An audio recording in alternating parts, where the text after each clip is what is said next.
It's the Morning Star Drive 117.8. You soaring up with sky, now's the time, don't delay. I'm sitting in my ride and it's time to fly. So let's realign, just listen and fill your mind. Hey guys, how is it going? And welcome to the Morning Star Drive on 117.8. It is Friday, August 11th, and so happy for you joining us. We are ready to start another day together with the Lord. So subscribe to us on YouTube, follow us on SoundCloud, and make sure to support us on Patreon.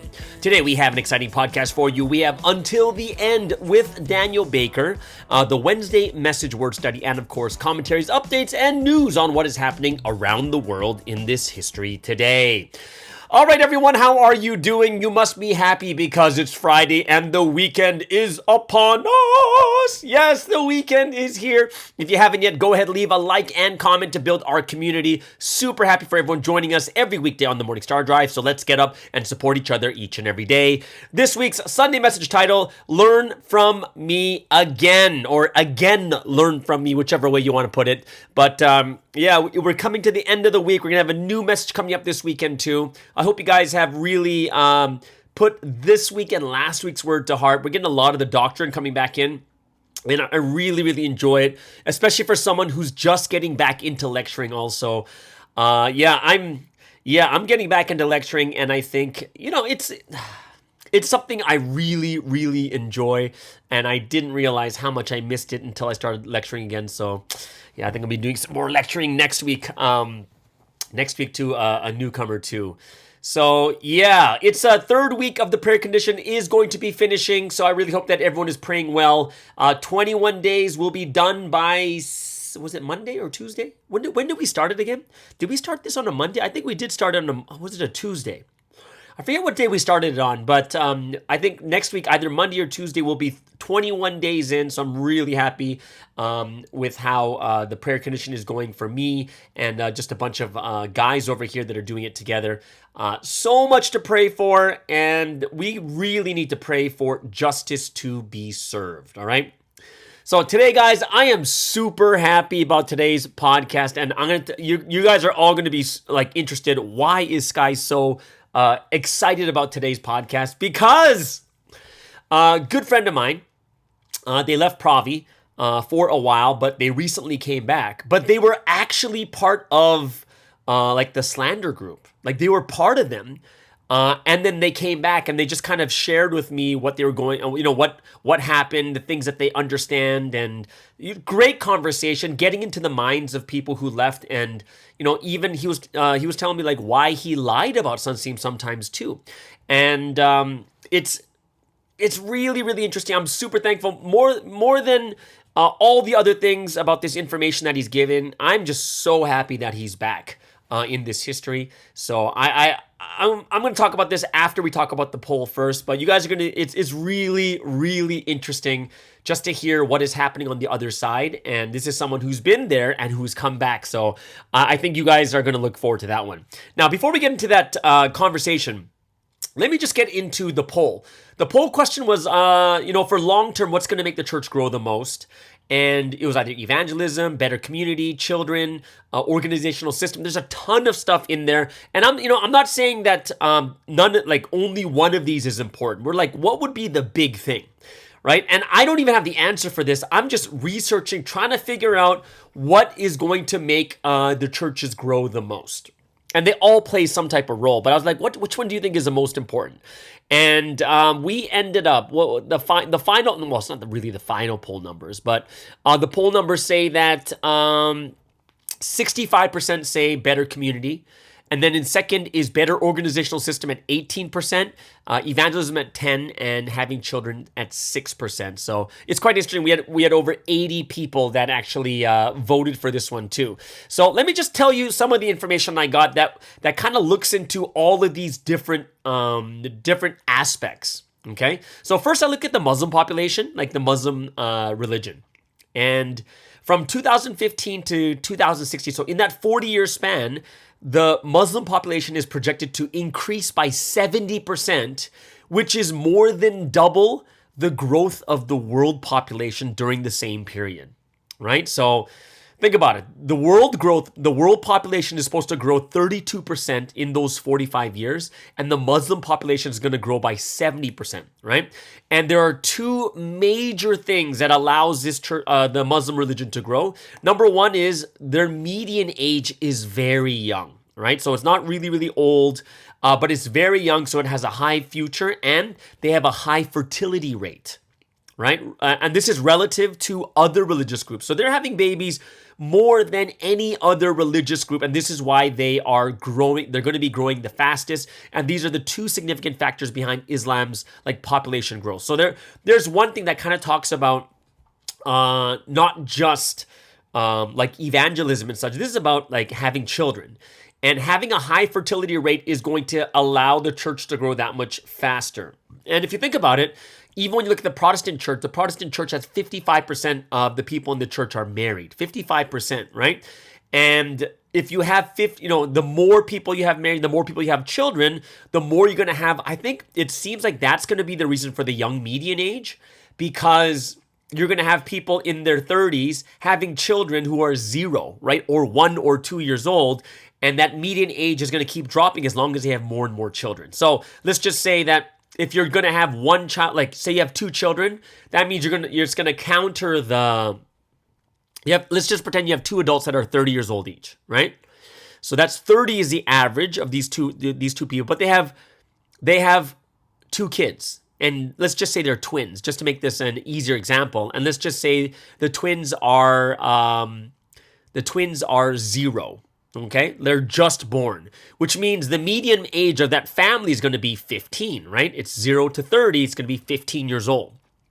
Now, imagine you have 3 children or 4 children, which means that the rate is the median age is going to get lower and lower and lower, right? So a young median age means that there's a high fertility rate and you're having more children than there are parents. So if you have 2 parents, if you have more than 2, it's going to get the median age is going to get lower and lower and lower, right? So this is kind of one of the kind of arguments for having more children, like having children, and how that affects the growth of Providence, right? So there's the first one.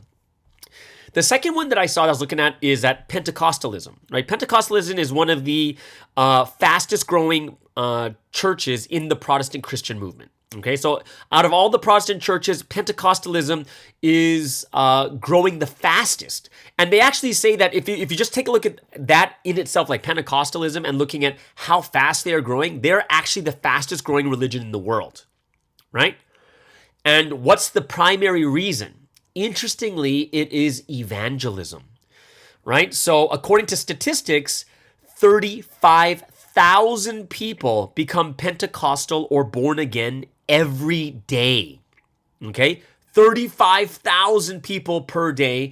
And remember, this is not about children. This is about evangelism. And 35,000 people per day are becoming Pentecostal, right? So Protestantism is kind of looking at all the churches that came out of the Protestant Reformation, right? They came out of like the Roman Catholic Church and such.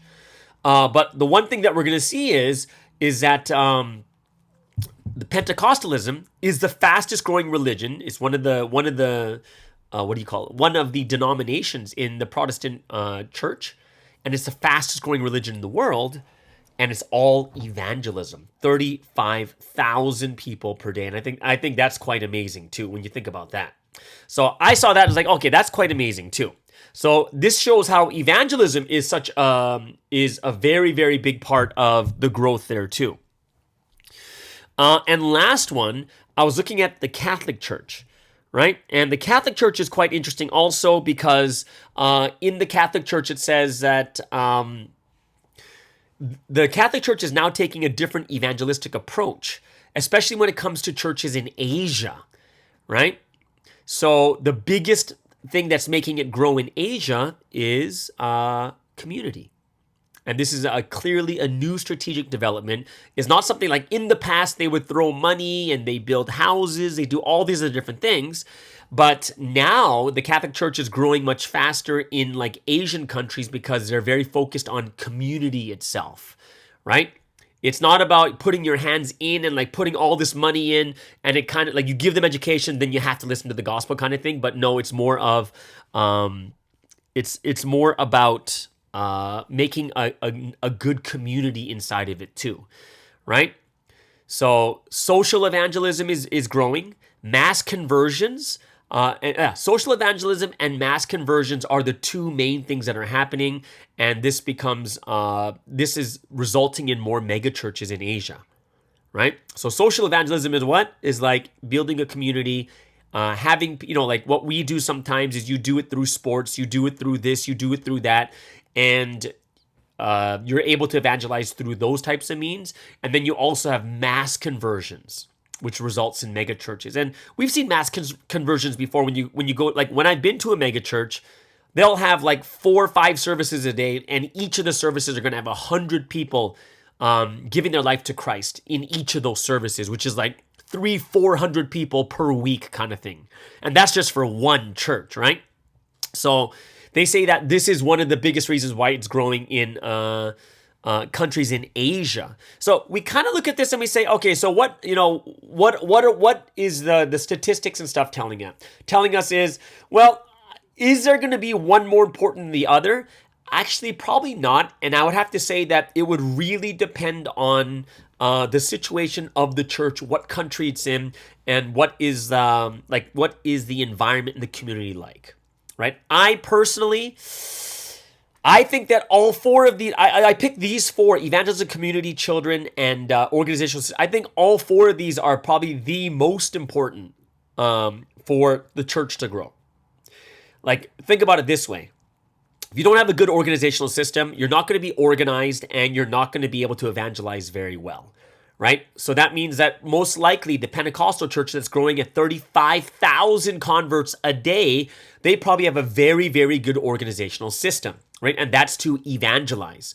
The community, on the other hand, is more of a tool to manage the people and make sure that everyone's doing well, everyone's taken care of, it's transparent, people are able to speak their mind and able to grow and help each other too.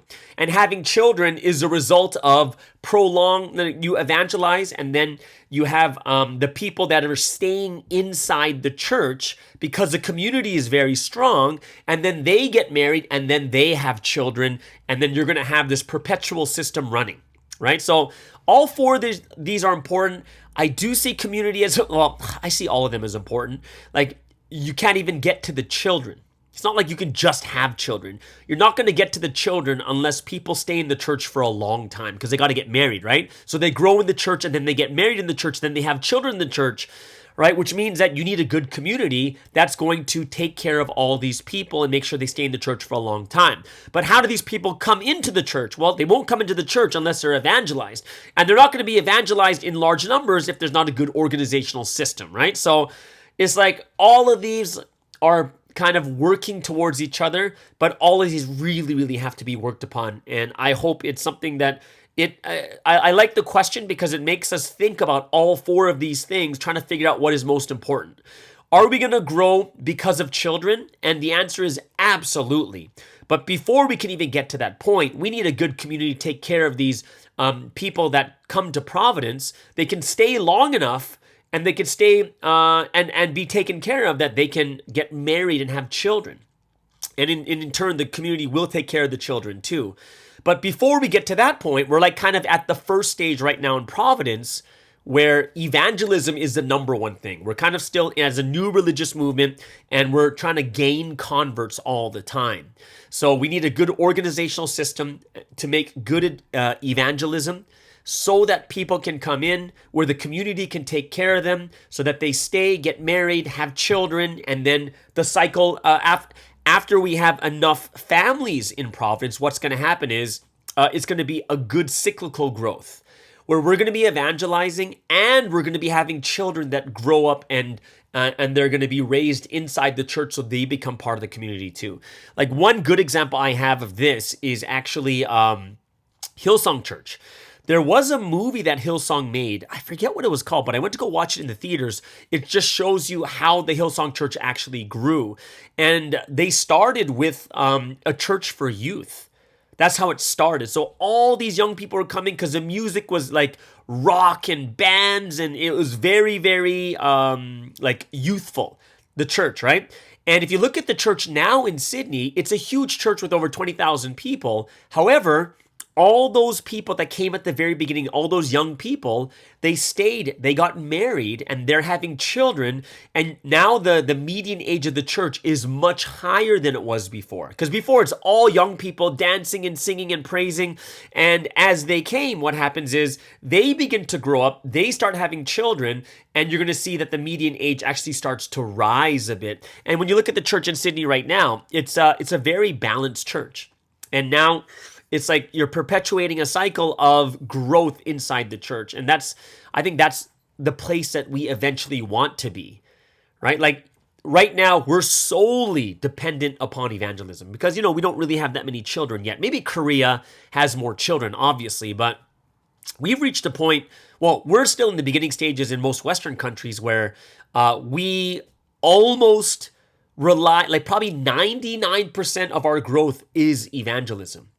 Where eventually in the future, we're probably going to want to have like 40 to 50% is going to be evangelism, while the rest is going to be through community and family, right? So I think it's something that we do need to think about for the future, and I hope it's something that we all think about also when it comes to how our church is going to grow in the future. So, that's kind of some of the research I did do. Tell me what you guys think about this and how it's just very interesting how when the church finally becomes mainstream, it's perpetual. It's running a cycle that is evangelizing, getting married, having children, and then evangelism isn't relied upon as much because you'll have all these families inside the church. More than half the people will be families, okay? So let me get into this really exciting thing for me is I talked to a friend of mine, and I didn't really interview him, we just had a good chat of what happened when he left, right? So I'm gonna keep this person anonymous for now, right? So I was interviewing this guy. I've known him for a long time, probably like 10, 11 years, right? And this is someone I used to run together with. He was also a male star, and he ran really hard for this history. He was super fun, extrovert, always laughing. It was really, really fun, right? And of course, sometimes we make mistakes. He made some mistakes along the way, and he left Providence, he got married, and he went to the former faith. And especially he's facing a lot of pressures from his family because his family is super strong in faith in the former faith too. So one of the first things he told me when I was talking to him was, he says, he said this, and it's very interesting. He says, he knows how people can lie about Sunstream right now. And I was like, oh, that's an interesting statement. So I was like, that's a pretty bold statement to be confident in, that like he understands how people can lie about Sunstream.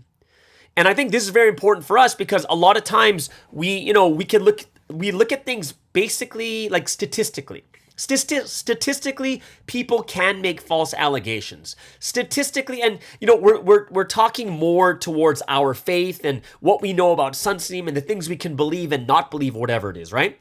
And this is the first time I'm actually hearing someone from the other side who was a Slander talking about, yeah, I understand how people can lie. And I was like, wow, that's really interesting how he's just very, forthright about it. And I was like, hey, can you share your thoughts? I'd love to talk about this on the podcast. He's like, yeah, please share, because if this can help people, this is great. And he told me like he lied too. And interestingly, when he was at the former faith church, he even made a video for the church about Providence, and he said he lied about his experience in Providence. And that was so interesting to me. Like, he actually made a video talking about Providence in a negative way, and he admitted, like, yeah, I actually lied. And I was like, okay, so help me to understand what would make you want to lie.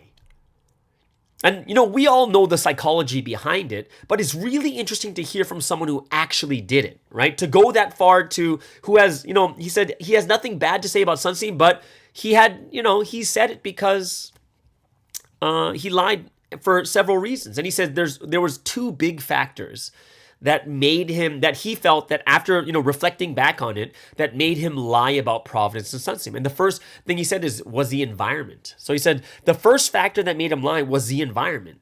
Like when he went back to the former faith church, he went with his wife and his parents, right? So, he's going with his parents, his wife, they're all there. And when they introduced him to the pastors, like basically they told him that this person, their son, was in Providence. And these pastors don't know him very well. They're worried that this guy's going to influence other members, and they were kind of always distrusting, right? Or like, they're cautious, just like we would be. And they were always questioning him, like, hey, why'd you wait so long to leave? Why'd you leave after 11 years? Why all of a sudden? Right? So he said, like, imagine being in that type of environment where you're trying to go there to start all over, and even they don't trust you. And they're always questioning you. And then he's getting pressure from his parents and his wife that he's attending. And, it pushed him to start saying things that were not true. Right? So there's the first reason. The second reasoning was, he said, it was basically dealing with his own mind, his own heart, his feelings and his mind. And he was saying that, when people leave Providence, you're not good. Normally, you're not going to say that Providence is a healthy organization, because then why would you leave a healthy organization when you left it, right?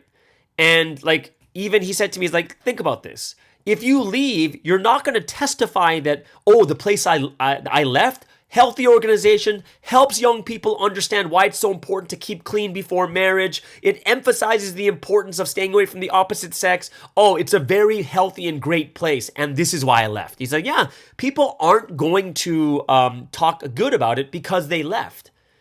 And think about this. Even he admits that he left for, because he made some mistakes and he got married and stuff, right?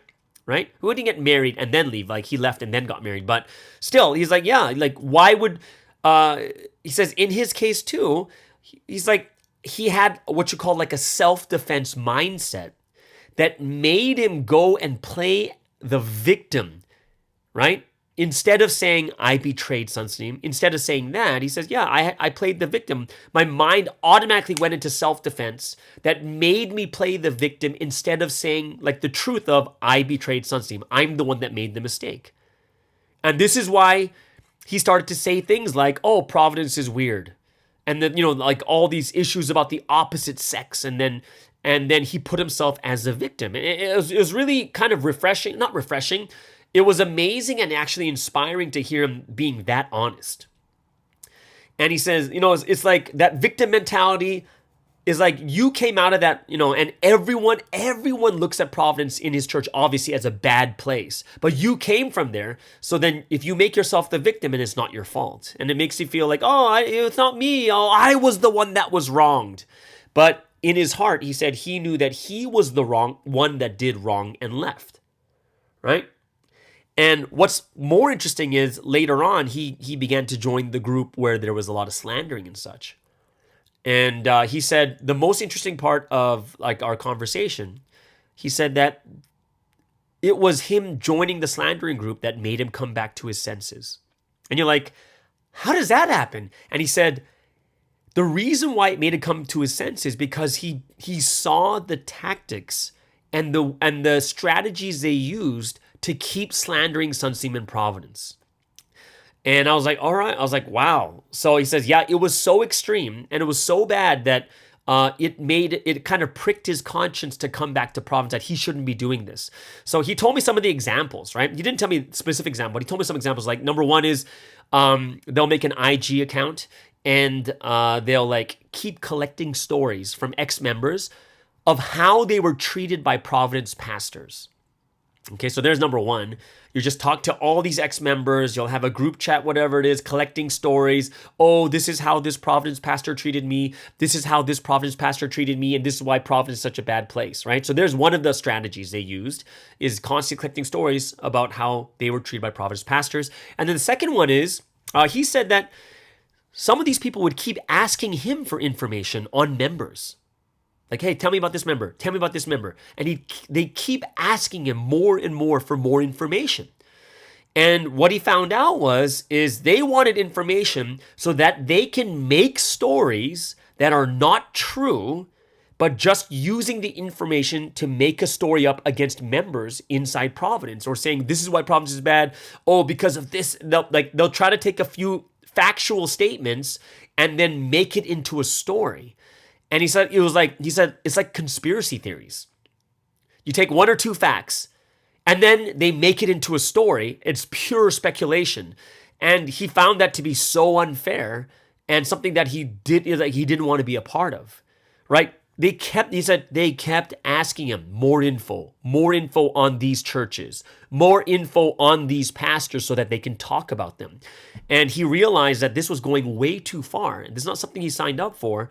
So his conscience couldn't allow him to stay in that place.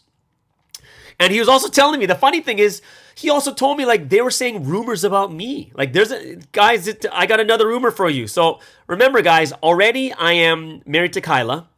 And already I am, what was the second one? Oh, that I'm in Malaysia to marry a specific girl. What's the other rumor about me? That I am on AJ's side and I left Providence. And here's another rumor, guys, that while I was head leading in New York, I was dating a girl. While I was head leader. And they even said, we talked to the member he was dating and we have evidence. For me, I'd be straight, like, I was so tempted, like, please tell me who this member they actually talked to, right? Because, I'm sitting there, like, going, this is crazy. This is, like, for me, from my point of view, because I know it is true, but think about that. They even come to the point and say, oh, we have evidence because we actually talked to the girl that he was dating, right? And I was just like, gosh, in these situations, you got to ask who.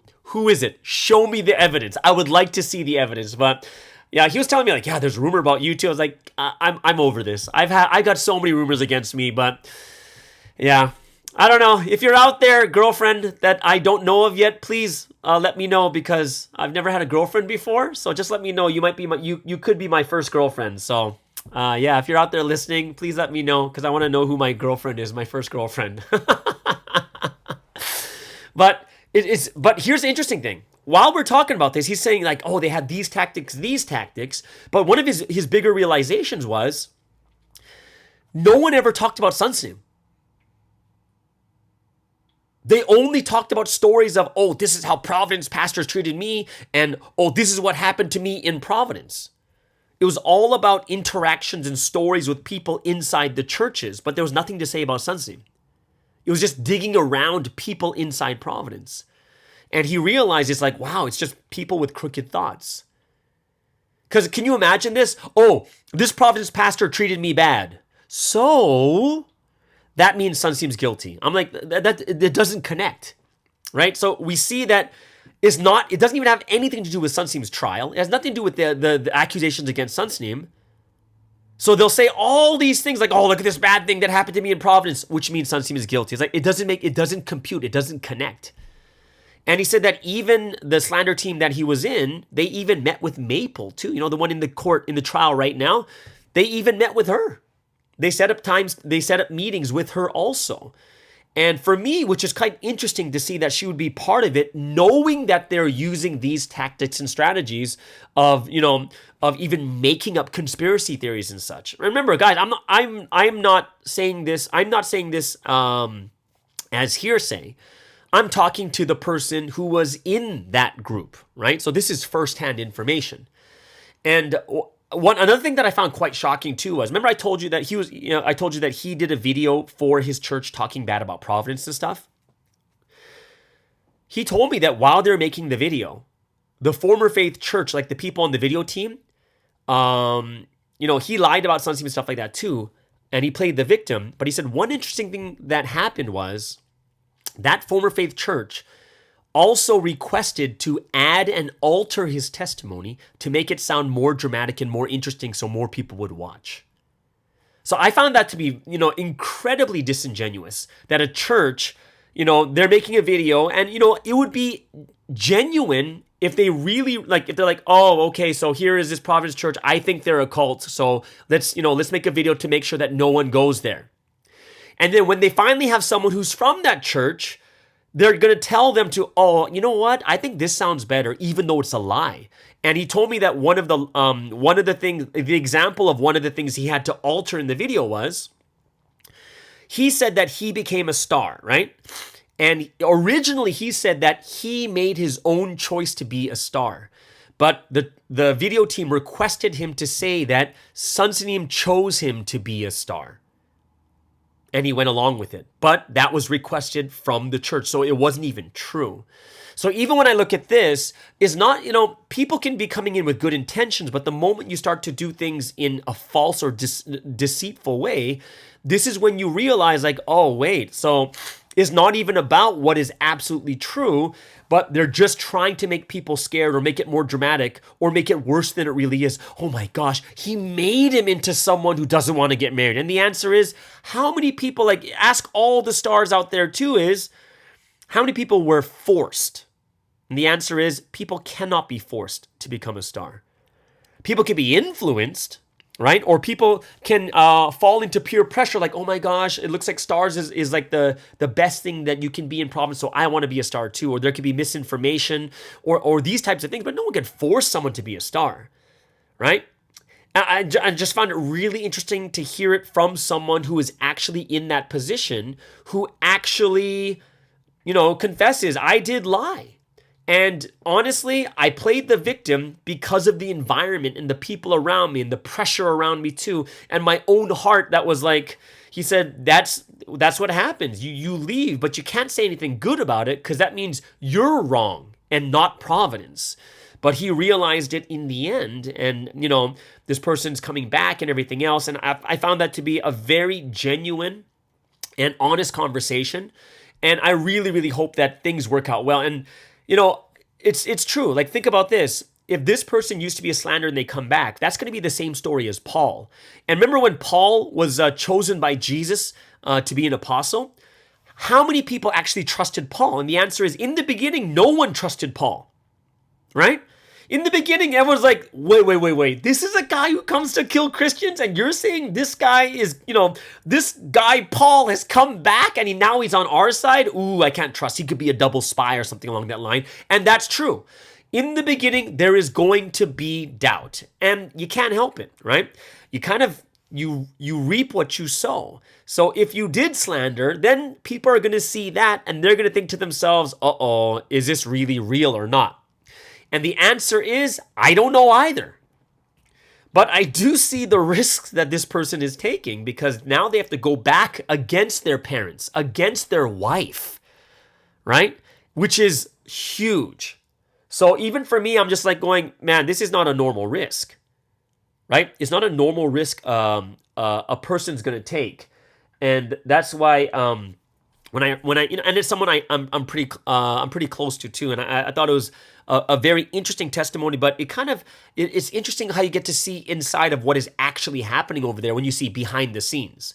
Because a lot of times when we look at the slander or things that are coming out, those Instagram or YouTubes or TikToks or whatever it is, the interesting thing is all you see is a result, and from that you're just guessing. Oh, well, they said this. Wow, is that true? Oh, I'm not sure. Oh, it can't be true, can it? Oh, we got to wait for it to come out. But when you hear it from someone who's on the inside, you get to realize, this is how they're coming up with these stories. This is how they're coming up to slander Sunseem or slander. Okay, this makes a little bit more sense, right? And this is why when I was able to talk to him, it's just like, that's so unfortunate. Like what I found to be even more unfortunate was what the former faith church did was change his testimony to make it sound more dramatic and interesting so people would listen more. And I found that one to be a little bit more saddening than the other one. You know what I mean? Because that's a church, and a church is supposed to have good intentions, right? Or do things in the righteous way. But even then, even with good intentions, they didn't do it the righteous way. And they just wanted to get to use a more modern term, they were making the video to get more clicks. Oh, let's make it more dramatic. Let's make it more interesting. And I thought it was something that was really interesting. And I think one of the other, if there's anyone else I want to interview or just to talk to, would be someone who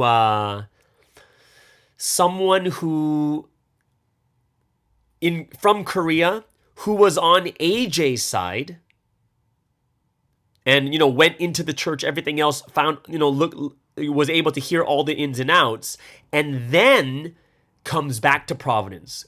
Because that would be a very similar situation. I would love to talk to someone like that too, just to get an idea of what it was like over there. Was it genuine? Was it pure? Or was it also deceitful and such, right?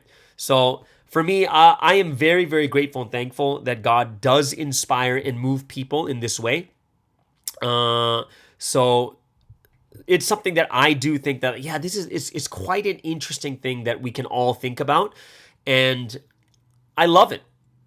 I don't love what they actually do, but I love as time goes on, more and more truth comes out, right? The truth is, I had a girlfriend while I was a leader in Providence. I can't even say that with a straight face. I can't wait. I hope, are some of you guys from New York who are listening to this? Because I would love to hear your reaction. Like that I had a girlfriend while I was head leader. I find that to be quite hilarious for anything else. So, yeah. So I was very, very, it was very, very interesting for me either way. So, yeah, so that was, that I'm excited about this. I really, really am. And I hope that you guys, really enjoyed that also. And, yeah, if you have any other questions or anything else, yeah, put in the comments below. Tell me what you guys think about this testimony. And, I think eventually this person will, open themselves up, because right now it's just a situation where you got to remain anonymous for now. But I do think this person is very, very open about it. So I hope that he can be a key person also in testifying what it's like on the other side also. Okay? So I hope you guys enjoyed that. That's why I'm excited, because I was like, wow, it's such deep insight on what is happening on the other side, where we're all in the position of we only see the result and we're trying to speculate, is that true? What part of it is true? Like, what do they really mean by this? But when you hear from him, you're like, so this is how they're planning and scheming and such. So I found that to be very, very interesting, and I hope it's something that opens your eyes too, to what has been happening over the last few months and such. Okay, all right. So let's get into the first break of the day.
All right, so let's get into today's word study. And every Friday we have the Wednesday message word study. And this week's message, once again, learn from me again. A great Wednesday message. We get to learn about the resurrection even more deeply. And it kind of felt like a sermon lecture, right? We're getting all the information, we're getting all the Bible verses and such. And for me, as someone who's getting back into lecturing, it kind of made me excited again. Like, oh, I remember this verse. Oh, this verse too. Some of these verses, I haven't even looked at them for years. And I'm just like, oh, I remember the power of this verse. I remember the power of this verse. Oh, this is when I would use this verse here or this verse there. And once again, Sunstein becomes absolutely clear about his mission. And, people don't need to freak out about, oh my gosh, what's going on? Why did he say this like 4 months ago? Oh, I'm so confused. And Sunstein is very, very, like, it's kind of like the old adage, right? It's just, as time goes on, more and more truth comes out. And in the beginning, yes, it was a specific situation. The court was going on, just beginning. All these things were happening, and it's a little bit more sensitive at that time. But now that we're gone to like the last court date's coming up, like a month or two later, it's much different than the situation is much different. Sunstein is very, very open. I loved how he talked about his position, whether it's bridegroom or bride, and he's very, very clear about it. Right. One of the first things Sunstein talks about is when he was learning in the mountains. And I think this is a great story that we're able to teach, knowing these stories is great. When Sunstein was like, when Jesus appeared to him for the first time in the mountains, he couldn't even tell if it was the soul or spirit, which is kind of interesting because if you talk like this to a regular person or a Christian at the very beginning, most people think the soul and spirit are the exact same thing, right? All he knew is it looked like Jesus, right? It's like, well, sometimes he was like a spirit, sometimes he looked pitiful, sometimes he was bright, sometimes he was this. But the most important part was, it was only when Sunstein grew more in body and spirit, this is when Jesus began to appear more in spirit, right? And then Jesus said it himself. Yeah, when you're young spiritually, young physically, I taught you at the level of the soul, because that's your level. But as you grow up, as you learn more, as you know more, right? As you can comprehend, I appeared in spirit, right? It's always according to the level that the person is in, which is a great thing for us too, because you can take a look at this in many different levels. Like, this is the principle of gradual history, right? Even God, the Holy Spirit, and Jesus also, when do they appear, or how do they treat human beings? It's according to our level, right? One of the stories I always use is when I teach Sunstop. In Sunstop, one of the big questions is like, why didn't God just tell Joshua, like, you stupid, the sun doesn't move, it's the earth that moves around the sun, kind of thing, right? Like, why didn't God just say to him? Why did God just like say nothing like it was a true statement? And it's all according to the level that the people are at, right? Even us too, when we talk to children, we talk at a children's level.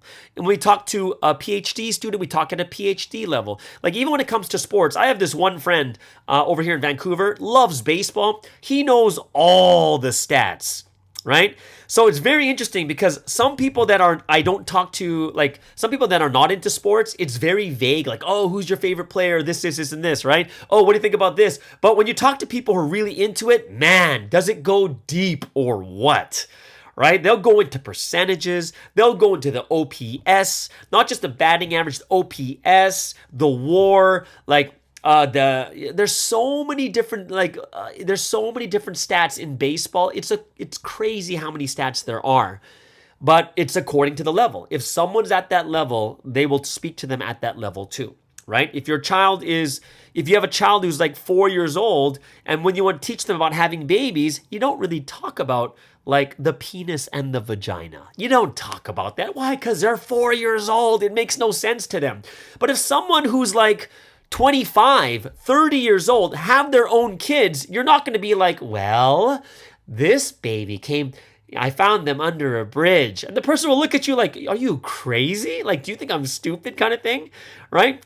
So I like it because it's the reality. The reality is God is at such a high level, no matter what, how he talks to human beings is going to be at a lower level. He has to speak down to them, right?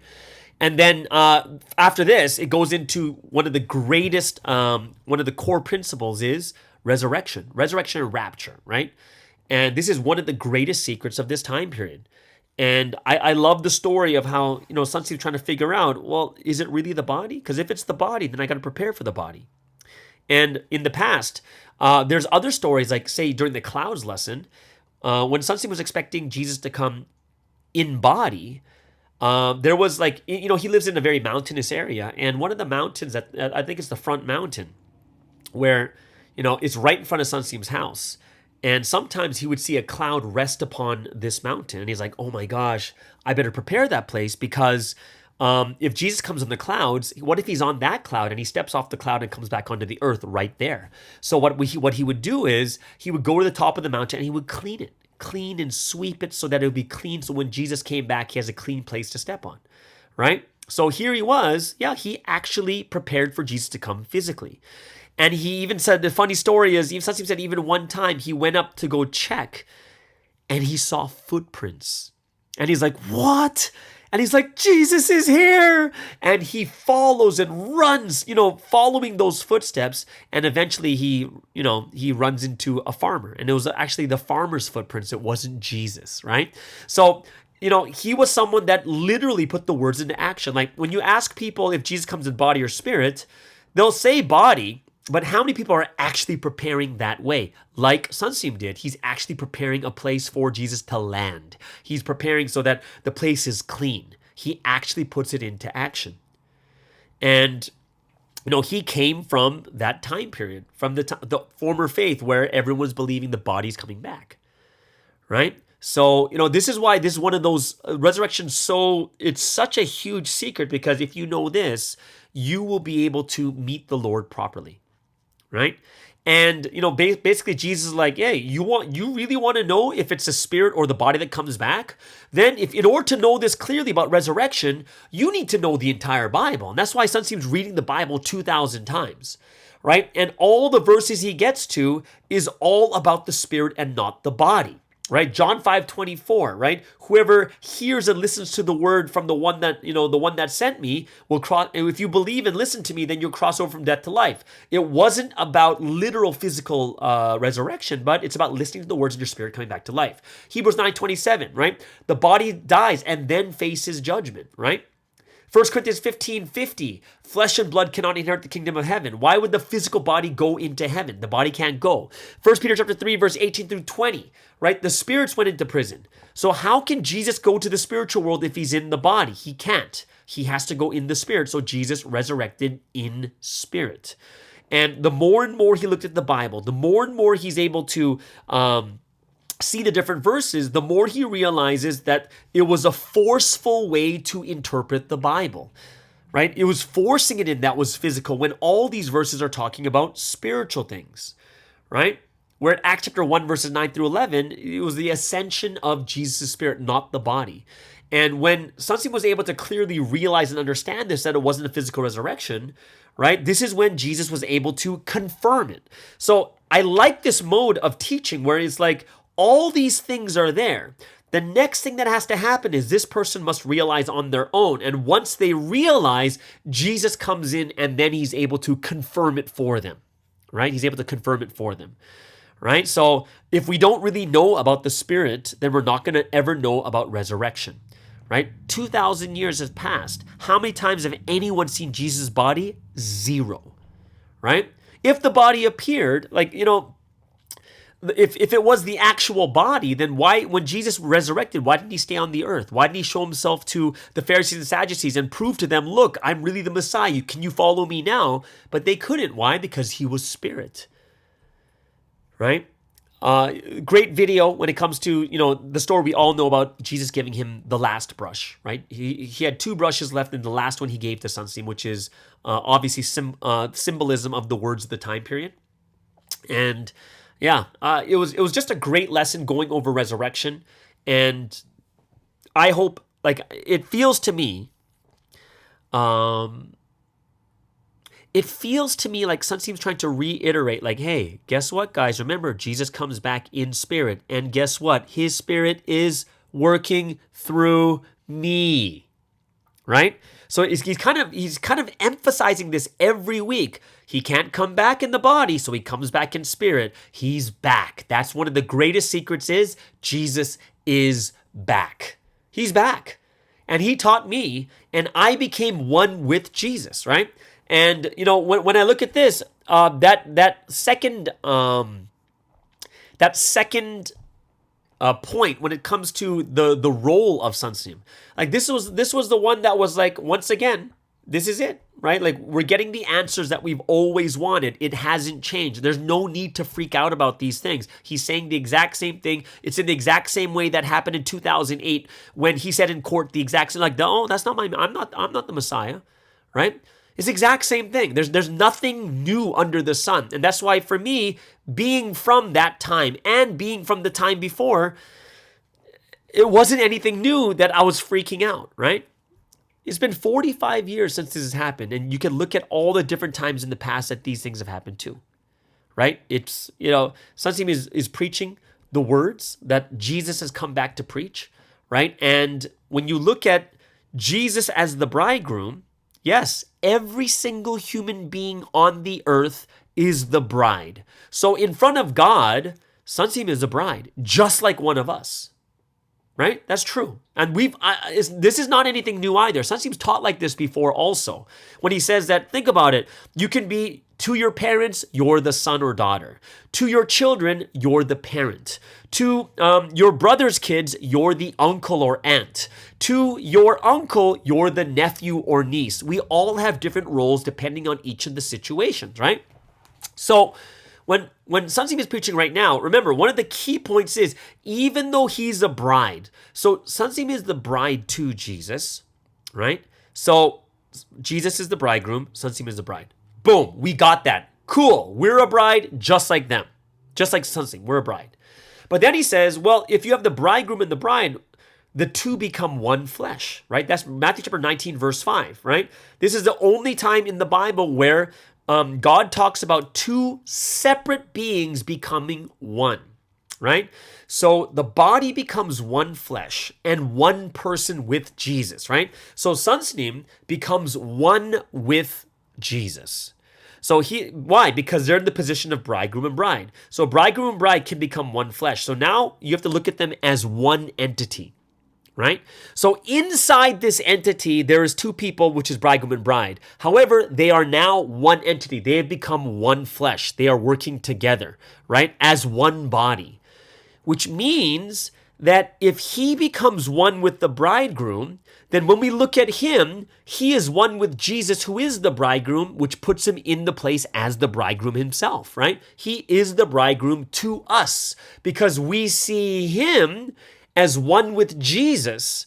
And because even though inside that oneness, there are two people that became one, bridegroom and bride, but then since they became one, he becomes in the position of a bridegroom to the rest of the world, right? And that's something that we have to understand is when we teach the Holy Son lesson, I've talked about this before, is the Holy Son lesson is not saying that Jesus and God are separate and they are not one. No, they are one. And because they are so united, they look like one being. However, we're going to look even more deeply into it like splitting atoms. And you're going to look deep and say, whoa, you have two people working together that became one. However, when you look at them, just looking at them, they are one being. Right? And that's why we have to understand is, even though Sunsim is a bride to Jesus, because the two became one, they are like one single being. And to us, we're like, whoa, there's the Lord's second coming, right? Because Jesus is working through this person and they are one, which means on the earth, he is the bridegroom. So when I looked at this, I'm like, this is something we've learned so many times, right? Jesus has no body, so he uses Sunsim's body. One flesh, one person, right? He is becoming one with the bride. They are one body now. And that's why when we look at them as one body and they become the bride to us, right? So when I looked at that, I was like, that makes a lot of sense. It really does. And, this also, some people do ask that question, is like, well, the unity of the Holy Son and Jesus and the man of mission, is the unity different? And the answer is, I would say that no, those three have now become one.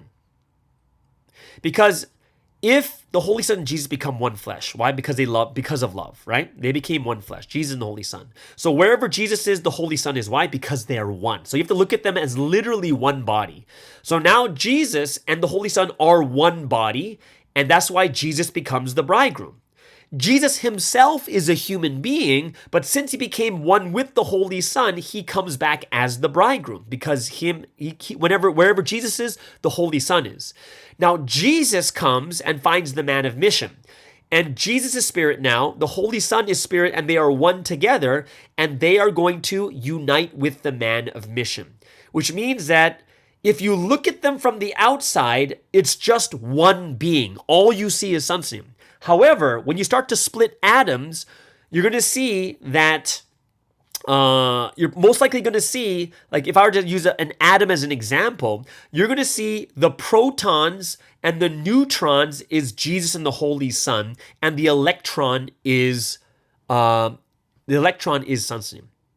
right?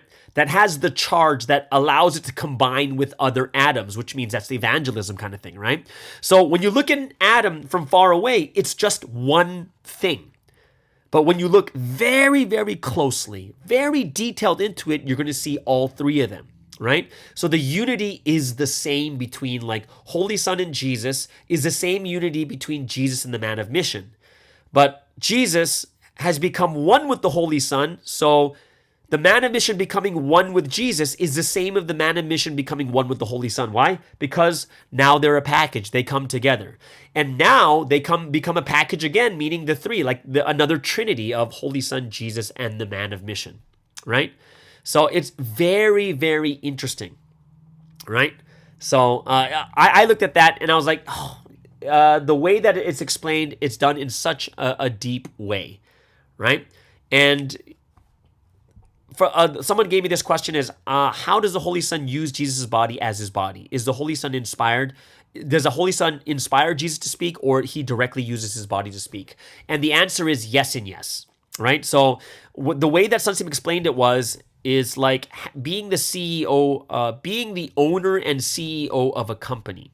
And you're looking for the next CEO. So what that CEO is looking for is someone who has the same vision and the same shimjung, the same mind and the same heart as him. So what he does is he'll find that right person, and the CEO will begin to train this person. So this person is now being trained exactly how the CEO and owner would do it. So then they will have like minds. And then after, the original CEO will step down as CEO and only be an owner, and this new person, since they will do things the exact same way as the old CEO, puts them in charge and leaves them alone. Why? Because they are one. He knows that they have the same thinking and the same actions, and he allows them to do what they do. Now, sometimes does the Holy Son literally use Jesus's body? And the answer is absolutely. There are some times where, the Holy Son, even when we see Sunsim, sometimes God speaks. Sometimes Holy Spirit or Jesus speaks, right? Yeah, there's very, very rare moments where the Holy Son will speak directly through Jesus's body. It's not very often, right? But most of the time, because Jesus was raised completely by the Holy Son, he doesn't need to keep checking on him, because now he is ready and mature to do it on his own, right? So that's why when you look in the Holy Son lesson, in I believe it's in Matthew chapter 28, right? And Matthew chapter 28 is a really, really good verse to look at, because here it talks about the Holy Son leaving Jesus, which means not literally leaving, but like, I entrust it unto you. And that's in Matthew chapter 28, verse 18, right? He says, Jesus came to them and said, all authority in heaven and on earth has been given to me, right?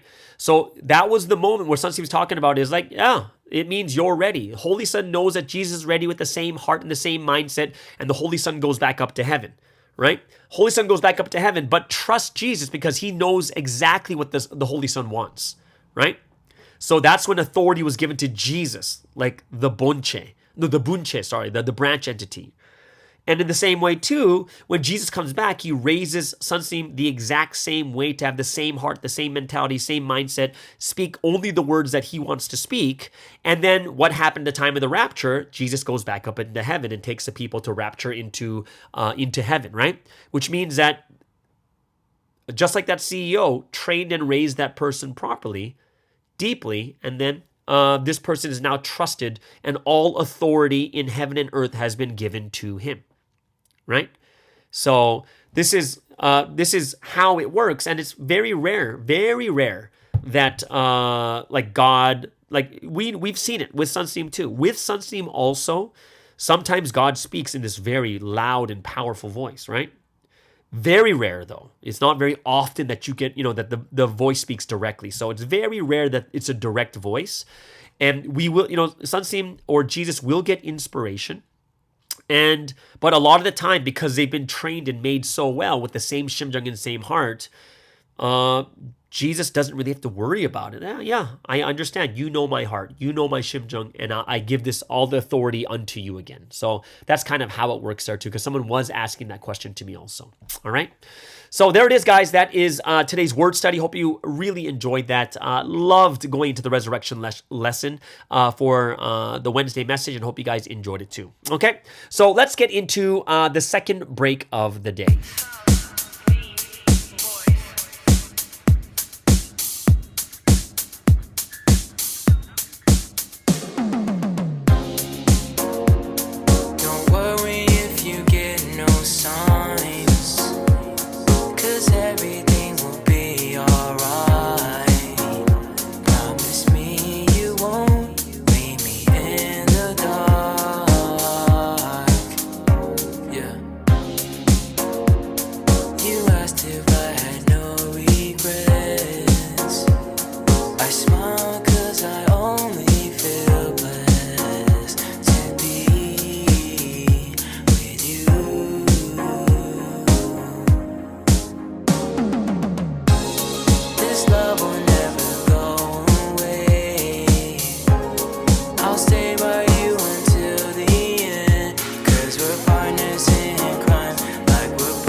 Okay, so let's get into the final segment of today and the entire week. This is Until the End with Daniel Baker, and I'm excited about this podcast too because he's gonna talk about the Daejon protest, and he actually joined it. So I'm excited to hear the different experiences that he went through. So everyone, this is great. This is Daniel Baker all the way over there in Korea who joined the Daejon demonstrations with Until the End. Hello, everyone. Welcome back to the Do It Until the End podcast. Now, today we're going to talk about an experience that I was so lucky to have last week. Last week, there was the Daejon demonstration for testifying for 선생님. And this was something that I was so lucky to be part of because it gave me an amazing perspective change in my life. I'm going to talk about this in a couple seconds, but yeah, Korea is going through a very weird time right now. If you were in Korea right now and looked at the news, then you would realize that there's a lot. It feels like God is sending some judgment towards Korea. Now, why is this the case? There was this massive monsoon season, right? It was very bad. A lot of people died. A lot of people passed away. But also, right now, there's a typhoon that's going through Korea. This hasn't happened in the last 20 to 30 years. It's very interesting, right? That it's happening right now when this whole trial is happening, while this 선생님's being falsely prosecuted. Yeah, and this whole thing is happening right now. Also, a massive hit to Korea was that there's this camp that around the world where a lot of foreigners come to Korea. Like I think it was 40,000 people visited Korea for this camp, and this is a camp that happens once in a lifetime for these children. And what happened was the Korean government pretty much underestimated how hot it was going to be in Korea. It got to like 37, 38 degrees, which is pretty much impossible to be outside during that time. So people were camping outside for this, like it's like a Boy Scout or Girl Scout, and I think it's from England. But yeah, and the Korean government misunderstood how many people were there and really mishandled the situation. So some people went to the hospital and the whole trip was canceled. And as I said, this is a camp for these children that's once in a lifetime, right? I think it was 14 to 18 years old. So during this time period of this person's life, they're going to one special, amazing camp, and it was Korea for this year. And yeah, it did not go well. So a lot of it was a big hit on like the current Korean government and Korea as a whole. Like 40,000 children had a bad experience in Korea. And that's gonna add up in the future, to be perfectly honest, because those 40,000 people are gonna meet other people and talk about this horrific experience that they had in Korea. So yeah, it's another sign of judgment, and yeah, it's very unfortunate. So today we're going to talk about, the amazing thing that is the protests, the demonstrations that's happening right now in Korea. So every single week on Sunday, there's a protest that's going on right now. I think this week is Seoul. Last week was Daejeon and Seoul. And I think next week also might be Busan. So Seoul and Busan might be doing at the same time. But these events that's happening through headquarters, the one that I went to, the Daejeon one, was such an amazing experience because the person or the pastor that pretty much saw through the whole event is actually the Woman pastor that is head leading our church, and he did such a thorough job making sure that everything was perfect. So why was it such a good experience? So the first thing was we did a lot of praise. So we did a lot of praising. We did a lot of glorying to God. A lot of there was a choir. There's another dancing performance, and it really showed that Providence is not the weird cult that people perceive it as. We're people who have faith. We're people that even though you might make 10,000 articles on us, we're not gonna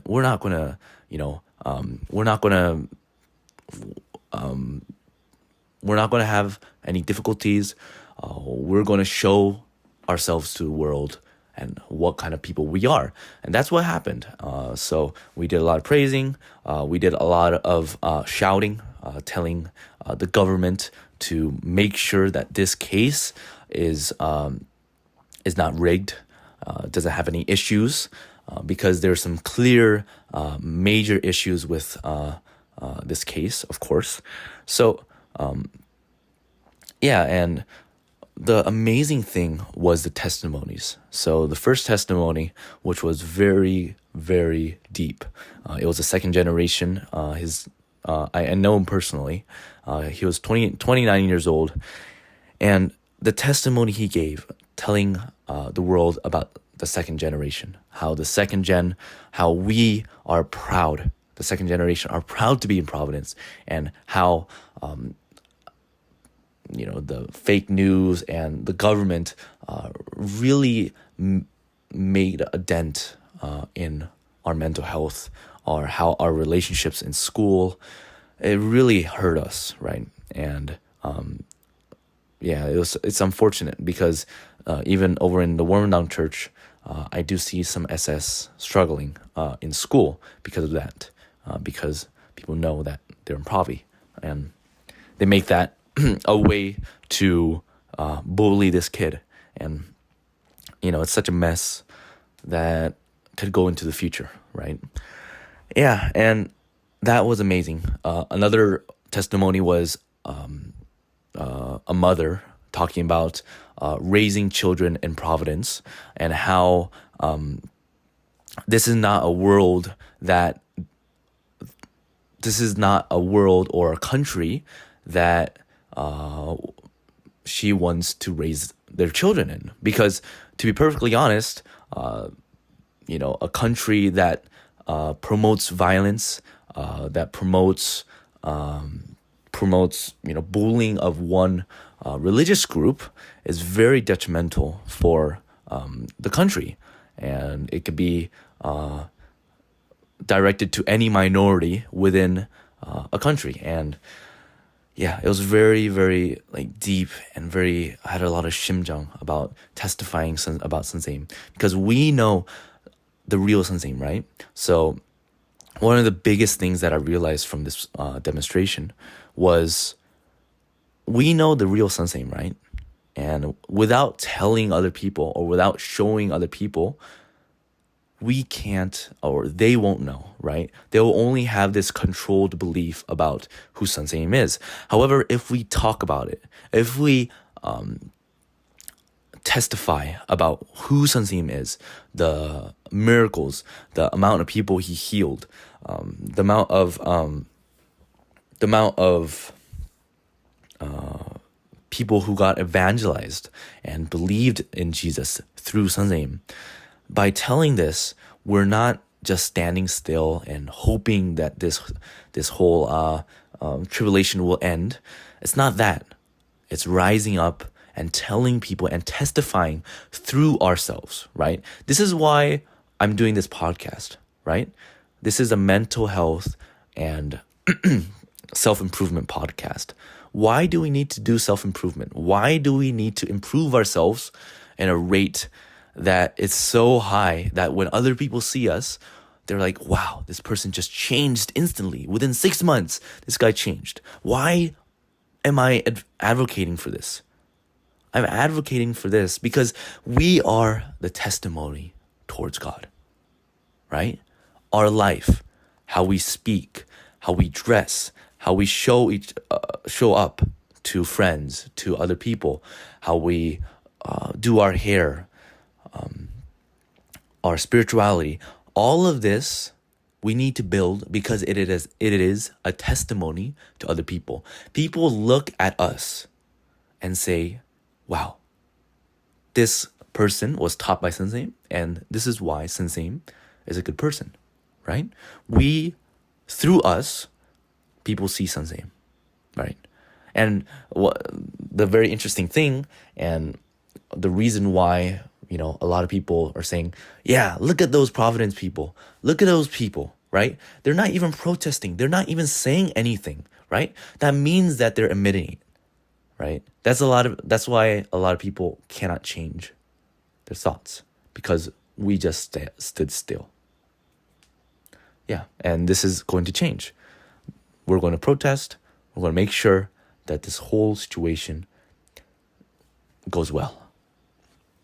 Yeah, so this was the first time I, went to protest, and really, it was such a very interesting experience, right? Something I would want to do in the future. Something that I believe is something that we can really help towards Providence and the situation. And I truly pray for Sensei and his health, everything that's going around within the situation. And I pray that everyone right here, even though they might not be able to protest right now, even though you might not be able to protest, really realize that we ourselves, right? We're a testimony to the Trinity. We're testifying for Sensei. It doesn't matter if they know or don't know that you're in Providence. It doesn't matter. We learn from Sensei, and if people know that this person is amazing, then that can actually be an amazing way to evangelize someone. And look, this situation happens a lot, right? You're such a built person. Other people see you and they're like, man, teach me stuff. Teach me how to live a life like you. And then you tell them, I didn't learn this by myself. There's this person that I learned this all from. That's the testimony, right? That's one of the best ways to testify for the Trinity. And yeah, that's why I'm doing this podcast also. And I truly thank you everyone for listening to this podcast. I hope everyone has an amazing weekend with the Trinity and with the Lord. And to everyone who's going down this path until the end, let's walk this path together. Peace out, guys. Bye-bye. And yes, it's good to hear. It's great to hear how he had such a good experience over there for the protests over there in Daejon. And I believe there was like 3,000 people that went there last time. You have any questions? Like, that's exciting to hear. Like, today we're hearing a lot of firsthand accounts of, either people who came back or someone who went to the demonstrations. And I hope that we'll continue to have more and more of these people testifying for what is happening in this history today. Everyone, I hope you enjoyed today's podcast. Enjoy the entire weekend. Have a great Sunday service. And we'll see you guys again on Monday on the Morning Star Drive on 117.8. It's the Morning Star Drive 117.8. You soaring up with sky, now's the time, don't delay. I'm sitting in my ride and it's time to fly. So let's realign, just listen and fill your mind. I'm burning with desire and the passion.